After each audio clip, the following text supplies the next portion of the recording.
వస్తుంది. బ్రో ఒక పాయింట్ ఉంది, వంశీ ఫామ్ క్లోజ్ అవ్వడం, వంశీ ఈరోజు ఈ పరిస్థితిలో ఉండడం, దీని అంతటికీ మీరు నేత్ర చేతిలో ఓడిపోయారు అని అనుకోవచ్చా, లేకపోతే మీ బ్యాడ్ టైమా? ఈ రెండిట్లో ఏదంటారు? అట్లా కాంపిటీషన్ అంటే ఎప్పుడూ లేదు. నాకు వాళ్ళది గ్రో కావాలని ఉండే. నాది లాయర్ దగ్గర కూడా ఒక రోజు ఇది వారధి ఫార్మ్స్ డిస్ప్యూట్ వచ్చినప్పుడు అదే చెప్పిన, అది ఎంత గ్రో అయితే నాకు అంత హ్యాపీ అని చెప్పిన. అది ఏదో హీరో అయిదామని చెప్పింది కదా, నిజంగానే నాకు అది గ్రో కావాలి, అది నడవాలనే ఉండే. సైమల్టేనియస్గా నాది కూడా నడవాలని ఉండే. అంత మందికి సప్లై చేసే అంత హనీ కూడా మన దగ్గర లేదు. యాక్చువల్గా వాళ్ళకు మన కాంపిటీషన్ ఎందుకు లేదు అంటే, ఎప్పుడు వస్తుంది కాంపిటీషన్? మన దగ్గర కొని వాళ్ళ దగ్గర కొనుక్కుంటే, వాళ్ళ దగ్గర కొని మన దగ్గర వాళ్ళ దగ్గర కొంటే కూడా ఇంకా హనీ సప్లై చేయాలంటే ఇంకొక వంశీ ఫార్మ్స్ వారధి ఫార్మ్స్ కాకుండా ఇంకొక కిరణ్ ఫార్మ్స్ శివ ఫార్మ్స్ అని స్టార్ట్ చేస్తే కూడా మనం అన్ని సప్లై చేయగలుగుతాం. కొన్ని కూరగాయలు ఉన్నాయి, కొంచెం హనీ ఉంది దీంట్లో. కాబట్టి అసలు మాకు మధ్యలో కాంపిటీషన్ లేదు. ఇది ఓడిపోయినట్టు కాదు, లైఫ్ ఇక్కడికి అయిపోదు. సో ఇంకోటి ఏదన్నా చేస్తా కాబట్టి అసలు ఆ క్లెయిమ్ లేదు నాకు. అరే ఇదేదో లాస్, నేను పర్సనల్గా దీన్ని నడిపించలేకపోయినా ఉంది తప్ప వాళ్ళు నడిపిస్తున్నారు నాది పోయింది అనేది ఎప్పుడూ లేదు నాకు. వాళ్ళు నడిపిస్తేనే హాయి నాకు. ఇంకా ఇందాక నేను నార్మల్గా ఫ్లోలోనే మీ వైఫ్ అనగానే ఎక్స్ వైఫ్ అని మెన్షన్ చేస్తాను. ఇది నేను వేరే వాళ్ళ నుంచి నేర్చుకున్నా. నా వైఫ్ అనే మాట్లాడుతుంటే నేను, వాళ్ళు ఎక్స్ వైఫ్ అని వాళ్ళు మెన్షన్ చేస్తున్నారు. ఎవరు ఒక ఆడపిల్లతో మాట్లాడినా, స్పెసిఫిక్ ఆడపిల్లలతోని వాళ్ళకే నచ్చలేదు.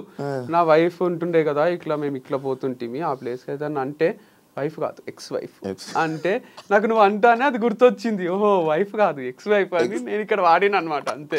సో నాకు అది ఎక్స్ హస్బెండ్ ఎక్స్ వైఫ్ అని ఎప్పుడు రాకుండే. పెళ్లి చేసుకుంటా చేసుకోను, బాగుంది లైఫ్ ఇట్లా. మొన్న శివ, మన వేరే శివ ఉంటాడు కదా, ఆయన ఆదాన్ టీవీలో చేస్తాడు, ఆయన అడిగినప్పుడు చేసుకుంటా అని చెప్పిన. అప్పుడు అట్లా ఉండే ఒపీనియన్.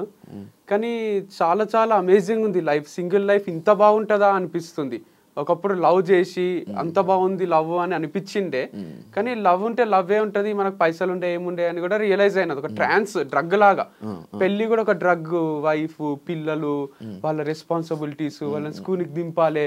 ఆ టైంలో మనకు ఒక్కొక్కసారి ఈవినింగ్ ఫ్రెండ్స్ వస్తారు, రామమ్మ పార్టీ చేసుకుందాం, క్రికెట్ ఆడదాం అంటే వైఫ్ ఇట్లా చూస్తుంది, ఏడిపోతావు రా పోయి స్కూల్లో దింపుపో పిల్లల్ని, లేదా తీసుకురాపో అన్నట్టు చూస్తుంది. అది మన రెస్పాన్సిబిలిటీ అయిపోతుంది. చిల్ గా ఫ్రీగా అందరు సింగిల్స్ ఇట్లెందుకు ఎంజాయ్ చేస్తుండ్రు పబ్బులల్లా బార్లల్లా ఆడ ఈడ అనేది ఇప్పుడు రియలైజ్ అవుతున్నా నేను, ఇంత బాగుంటుంది ఆ సింగిల్ లైఫ్ అని. సో నేను ఎవరికైనా అడ్వైజ్ చేయాలన్నా అదే ఇస్తా, పెళ్లి చేసుకోకండి.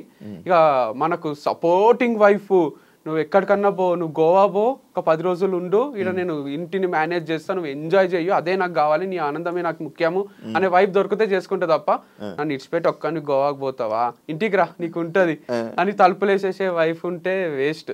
సో అట్లా వైఫ్స్ లేరు కాబట్టి వైఫ్ లేకపోవడమే బెటర్. కరెక్టా? 100% కరెక్ట్. ఎందుకంటే ఎక్స్ప్లోర్ చేస్తున్నా లైఫ్ని. ఎక్కడ ఏ యాంగిల్లో ఆలోచించినా క్రికెట్ ఆడుతున్నా, వైఫ్ ఉంటే ఆడలేను. ఎప్పుడన్నా బార్కో పబ్కో పోబుద్ది అయితే పోవచ్చు. వైఫ్ ఉంటే ఇంట్లో ఏం చేస్తుందో ఏందో అని మెసేజో కాలో ఉంటుంది, మైండ్ పనిచేయదు. ఒక్క పెగ్గు తాగేది 4 తాగేస్తాం, ఇక్కడ ఒక్క పెగ్గుకి 4 పెగ్గులంతా ఎక్కుతుంది. సో వైఫ్ లేకపోవడం అనేది ఒక గ్రేట్ ఆపర్చునిటీ మనుషులకు. సో చేసుకోకండి. వాళ్ళకు కూడా హస్బెండ్ లేకపోవడం చాలా ఆపర్చునిటీ. ఎందుకంటే వాళ్ళకి ఏదో సీరియల్ ఏదో చూడాలని ఉంటుంది, ఏ ఆమ్లెట్ వేసుకొని రాపో, ఏందో ఊరికే కూర్చున్నది ఇంట్లో అంటారు.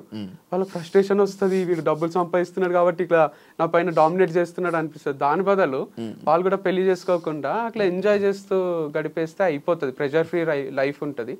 లేకపోతే ఒక జైలు లాగానే పెళ్లి జీవితం, అంటే ఒక టైప్ సఫకేషన్, ఒక రూమ్ లో బంధించినట్టు ఉంటుంది అది.